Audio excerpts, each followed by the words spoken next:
est à présent à Monsieur Mathieu Bloch pour le groupe UDR. Merci Madame la Présidente. Ma question s'adresse à Monsieur le ministre de l'Éducation nationale. Monsieur le ministre, depuis mercredi dernier, des milliers de nos compatriotes ont découvert L'Abandon, le film qui retrace les 11 derniers jours de la vie de Samuel Paty.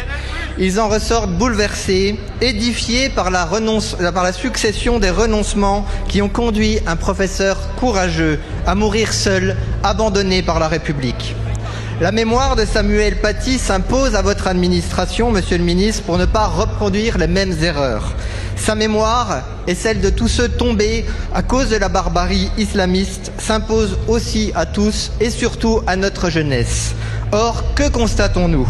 En marge du Festival de Cannes, un soutien affiché de Jean-Luc Mélenchon a ricané de la mort de Samuel Paty, jugeant ce film dangereux, car il stigmatiserait nos compatriotes musulmans. Sur les réseaux sociaux, dans nos lycées, on observe le même refus de regarder la menace islamiste en face. Il faut dire à nos jeunes que la peur de cet amalgame est elle-même un piège mortel, car nier la vérité par crainte de l'amalgame, c'est offrir aux islamistes leur meilleure arme, notre propre lâcheté intellectuelle. Et ceux qui, à la France insoumise, cultivent délibérément cette confusion pour ne pas perdre de voix, seront comptables devant l'histoire des radicalisations qu'ils auront eux-mêmes contribué à nourrir. Les Français, eux, collègues insoumis, savent parfaitement distinguer l'islam et l'islamisme. La grande majorité de nos compatriotes musulmans le vivent eux-mêmes comme une évidence. Réarmer moralement notre jeunesse est une urgence, car une jeunesse que l'on prive de vérité, on ne la protège pas, on la livre à l'obscurantisme et à la radicalisation. Monsieur le ministre, ma question est simple. Allez-vous ordonner la projection de ce film dans nos collèges, dans nos lycées, pour réarmer moralement notre jeunesse ?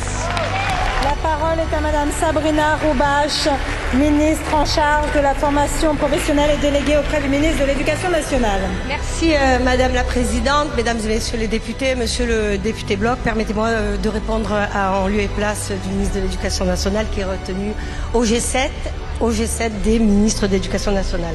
Donc le ministre évidemment a vu ce film avec son équipe et comme n'importe quel membre de la communauté éducative, comme la totalité des Français qui iront voir ce film, il en est ressorti évidemment profondément ému. Ce film a le mérite rare de la justesse de ton. Il révèle Samuel Paty dans sa pleine humanité, dans ce qu'il était. Un homme professeur tout en le faisant entrer dans une sorte d'éternité collective. Celle des figures qui nous rappellent que l'école est ce que l'école a de plus précieux et à la fois de plus fragile. C'est aussi le film qui retrace de manière rigoureuse et équilibrée l'engrenage délétère et progressif qui a conduit à cet attentat terroriste islamiste. Il documente, il explique, sans jamais céder ni à la simplification ni à la complaisance. Monsieur le député, à partir de là, l'équipe du film a préparé un projet pédagogique qui est actuellement en cours de travail au sein de l'Éducation nationale afin d'être mis à disposition des professeurs qui souhaiteront l'utiliser pour accompagner leurs élèves. La liberté pédagogique, et vous me l'accorderez, est un trésor. Moi qui ai produit tant de films, notamment sur le phénomène de radicalisation. C'est cette liberté que défendait Samuel Paty et c'est celle de chaque enseignant. C'est au nom de cette liberté pédagogique qui s'impose à nous qu'il convient d'encourager à aller voir ce film, mais non de l'obliger. Je vous remercie.